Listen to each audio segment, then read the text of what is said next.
I want to quickly analyse a mid-air incident that happened to me the other day when I was out flying. Traffic. Echo Yankee Zulu going around. Well, that was rude, come on. I was flying into an airport called Shell Harbour for the Wollongong Air Show. A lot of other pilots in the airspace around me, though, were also doing exactly the same thing. So I was flying in from the north, coming in for a straight-in approach on runway 16. About 5 miles out, I made this radio call. Shell Harbour Unicom, Echo Yankee Zulu is visual now with the airfield. We are 5 miles straight in for runway 16. At this point, I was coming into runway 16, the other aircraft. I need a diagram.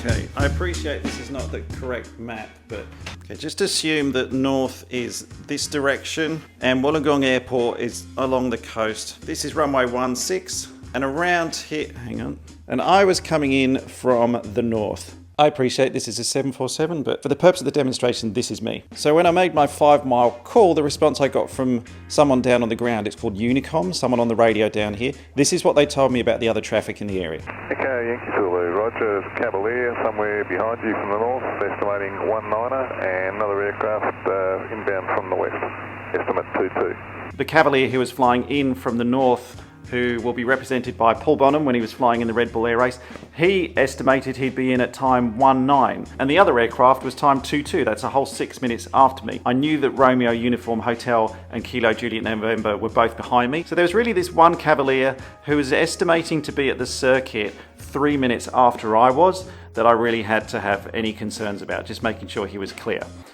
Which it turns out he wasn't. And then as I'm coming in within 5 miles of the airport, I hear this.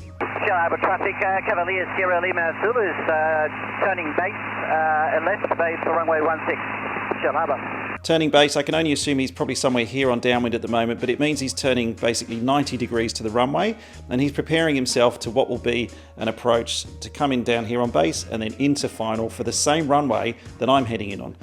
Sierra Lima Zulu.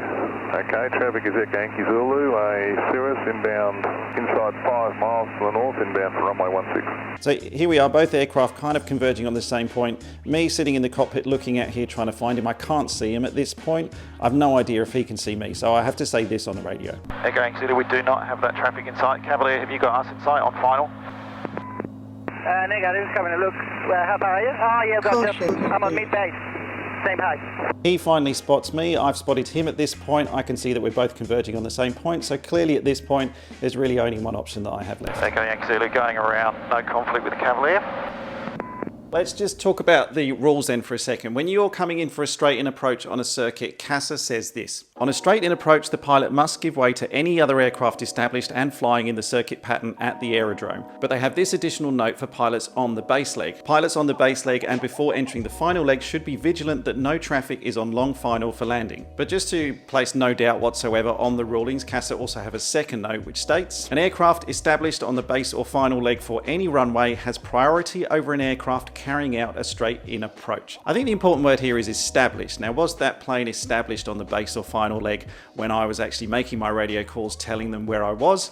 I don't know, because I didn't spot them until they were turning the base leg. Now, because I didn't know where this aircraft originated from, one of two things could have happened. They could have joined from extending the base leg, doing a long base leg into the airport, in which case, of course, they were established on base. I was coming straight in, and me going around would have been the right thing to do. Or they could have been on a downwind leg and then heard that there was additional traffic, but they've turned a base leg. In that instance, I'm wondering if they could have actually extended the downwind leg a little bit more and come in behind me, knowing that I was a faster aircraft. The other set of rules you've got to look at here is what CASA call the right-of-way rules. Now, ignoring the circuit for a second, when two aircraft are converging on each other, who should give way? The rule's actually quite simple. When two aircraft are converging on the same point, the aircraft that has the other aircraft on its right, so its right, in this case, the Cavalier has me on its right-hand side, that aircraft should give way. Now, of course, rules are rules and rules are critical and we should all follow the rules, but rules also can have a layer of what I'd say is airmanship and situational awareness that can be applied on top of those rules. Just because the rules state base has priority doesn't necessarily mean that base maintaining priority at all times, at all costs, is the right thing to do. My theory is, could the Cavalier just have extended its circuit a little bit, knowing that I was faster, knowing that I was coming in off an instrument approach